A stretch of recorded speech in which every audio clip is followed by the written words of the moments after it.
ఇది ఎప్పుడైతే మెల్ల వేసుకున్నానో పావును మెల్ల వేసుకున్నట్టుంది. ప్రెస్ మీట్ లో అరవకపోతే ఈ పాము కరుస్తుంది.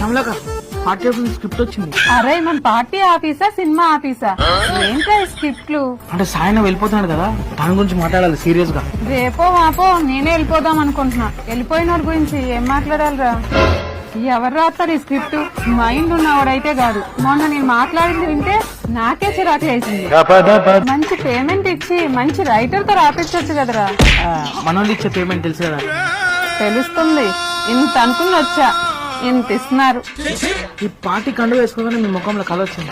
ఈ కండువా వేసుకుంటామేమో గానీ కామెంట్స్ లో నన్ను వేసుకుంటున్నారు. ఒకసారి చదవరా. పార్టీ నుంచి అస్తమించిన సాయి రెడ్డి. ఆయన పైకి పోలేదురా, పార్టీ నుంచి బయటికి పోయాడు. దానికి అస్తమించడం అని రాయడం ఏంట్రా? నువ్వు క్లారిటీ కోసం అడిగావు గానీ అన్న అయితే డైరెక్ట్ చదివేవాడు. ఆయన అలా ఉన్నాడు కాబట్టి మన పార్టీ ఇలా ఉంది.